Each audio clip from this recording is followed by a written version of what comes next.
قدیم بغداد کے وسط میں ایک مشہور تاجر رہا کرتا تھا، یوسف۔ اس کی دکان الحکمت بازار میں سب سے معروف تھی، جہاں ہر روز شاعر، تاجر اور دانشوروں کا مجمع لگا رہتا تھا۔ یوسف ایک عام کسان گھرانے میں پیدا ہوا تھا۔ اس کے والد کھیتوں میں مزدوری کیا کرتے تھے، مگر یوسف میں کچھ خاص بات تھی: تیز دماغ، بے پناہ محنت اور ہار نہ ماننے کا جذبہ۔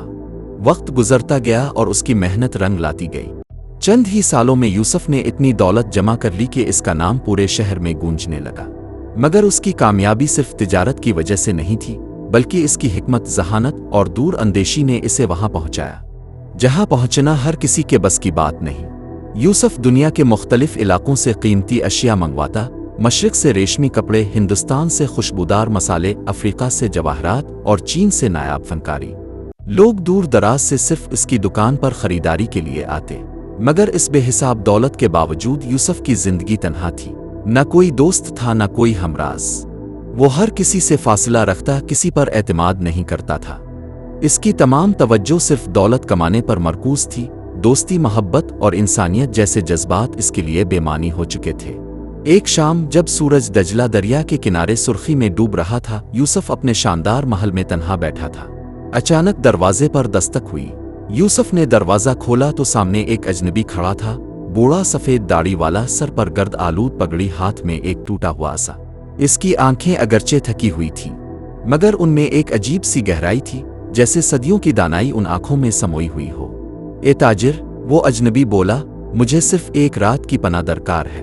میرے پاس دینے کو کچھ نہیں، لیکن میں تمہیں ایک انمول چیز دے سکتا ہوں، ایک کہانی۔ یوسف، جو عام طور پر کسی اجنبی کو محل میں داخل ہونے کی اجازت نہیں دیتا تھا، اس شخص کو غور سے دیکھنے لگا۔ کچھ تو تھا ان آنکھوں میں جو یوسف کو روک رہا تھا۔ اگر تمہارے پاس کہانی ہے، یوسف بولا، تو سناؤ، پھر فیصلہ کروں گا کہ پناہ دوں یا نہیں۔ بوڑھا مسکرا کر اندر داخل ہوا اور چولہے کے قریب بیٹھ گیا۔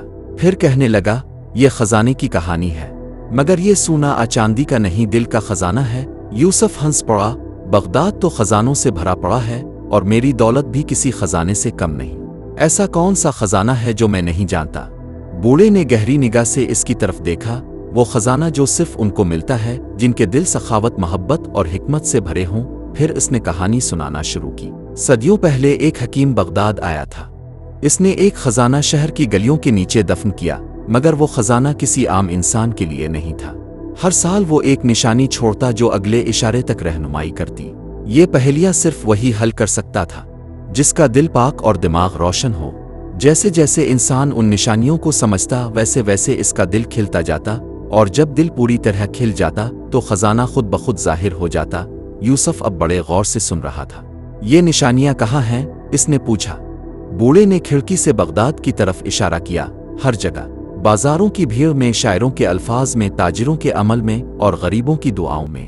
مگر دیکھنے کے لیے تمہیں پہلے اپنے دل کی آنکھیں کھولنی ہوں گی۔ یوسف چند لمحے خاموش رہا، پھر سر ہلا دیا۔ تمہیں ایک رات کی پناہ چاہیے، لے لو۔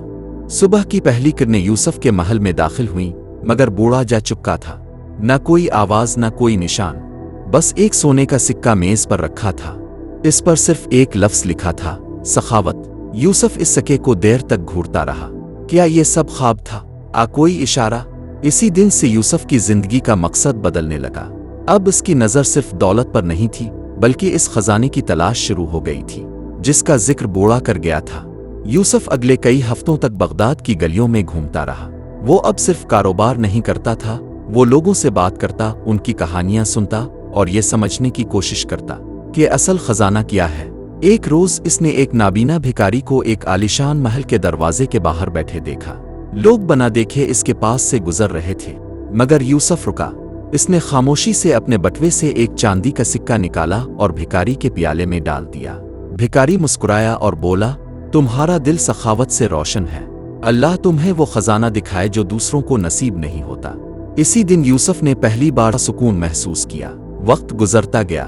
یوسف اب ہر روز کسی نہ کسی کی مدد کرتا، کبھی کسی بیوہ کو کھانا دیتا، کبھی یتیم بچوں کو کپڑے، کبھی تھکے ہوئے مسافروں کو پناہ۔ ہر بار اس کے دل کا ایک اور دروازہ کھلتا، اور ہر بار وہ سکہ، سخاوت، اس کے ذہن میں جگمگاتا۔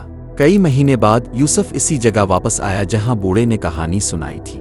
شام کا وقت تھا، سورج دجلہ کے پانیوں میں آہستہ آہستہ غروب ہو رہا تھا۔